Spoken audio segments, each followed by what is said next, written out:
നല്ല സിനിമയാണ്, നല്ല സന്ദേശമുള്ള നല്ല ഭംഗിയായിട്ട് ചെയ്തിട്ടുള്ള സിനിമയാണ്. പിന്നെ അതിലെ പെർഫോമൻസ് എന്ന് പറയുമ്പോൾ ദേവദർശിനി തമിഴിലെ അവരുടെ മികച്ച പെർഫോമൻസ്.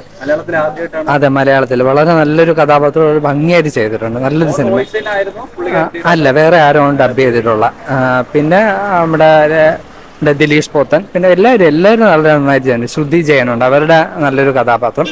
പിന്നെ നമ്മുടെ സരഗസി, വാടക ഗർഭധാരണം, ദത്തെടുക്കൽ, അതിനെക്കുറിച്ചാണ് എൻ്റെ ഒരു മെസ്സേജ്. ശരിക്കും നമ്മുടെ നാട്ടിൽ നടക്കുന്ന കാര്യങ്ങൾ വളരെ ഭംഗിയായിട്ട് ചെയ്തിട്ടുണ്ട്. ഈ ആവശ്യമില്ലാത്ത ഹൈപ്പ് ഒന്നും ഇല്ലാത്ത പച്ചയായിട്ടുള്ള യാഥാർത്ഥ്യം കാണിച്ചിട്ടുള്ള സിനിമയാണ്. നല്ലൊരു മൂവിയാണ്.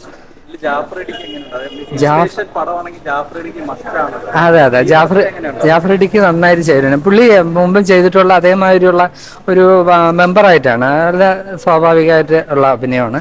പിന്നെ ദിലീഷ് പോത്തനും ദേവദർശിനിയുടെ സിനിമയെന്ന് വേണമെങ്കിൽ പറയാം. പിന്നെ ഒരു കുട്ടിയുണ്ട്, ചെറിയൊരു കുട്ടിയുണ്ട്. അവരെല്ലാം നന്നായിട്ട് ചെയ്തു. നല്ലൊരു മൂവി. പക്ഷേ പിന്നെ ആളൊന്നുമില്ല, ഈ പറഞ്ഞ പോലെ. പുള്ളി എന്താ പറയുക, ഗോപിസുന്ദറിൻ്റെ പാട്ടുകളുണ്ട്, നല്ല പാട്ടുകളുണ്ട്. കുറേ നാളിന് ശേഷം നമ്മുടെ മലയാളത്തിൽ പുള്ളി നന്നായിട്ട് നല്ല മെലഡിയുണ്ട്. മെലഡിയാണ്, എല്ലാം മെലഡിയാണ്. നല്ല പാട്ട് ഉണ്ട്. നല്ലൊരു മൂവിയാണ്. പക്ഷെ എല്ലാവരും വന്ന് കാണേണ്ട ഒരു ഫിലിമാണ്. ഒരു സന്ദേശമൊക്കെ ഉള്ളൊരു സിനിമയാണ്. ശരി.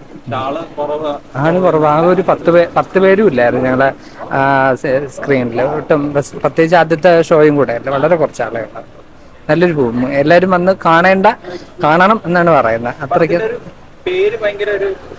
അത് ശരിക്കും അത് പേരിൽ തന്നെ ഒരു പുതുമയുണ്ട്. നമ്മുടെ അമ്മ എന്ന് നമ്മൾ ഇമ്മ എന്നല്ലേ എഴുതുന്നത്. അത് അമ്മ എന്ന് പറയുന്ന അതിൻ്റെ ഒരു വലിയൊരു വ്യാപ്തിയാണ് ഈ സിനിമ കാണിക്കുന്നത്.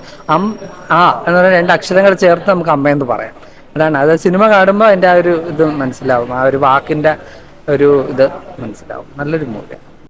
ആയാണ് മറ്റേ ജാഫർ ഇടുക്കിയും ദിലീഷ് പോത്തനും കൊള്ളാം. ലൊക്കേഷനും നന്നായിട്ടുണ്ട്. പിന്നെ കുഴപ്പമില്ല, മൊത്തത്തിൽ പെർഫോമൻസ് കുഴപ്പമില്ല, കൊള്ളാം.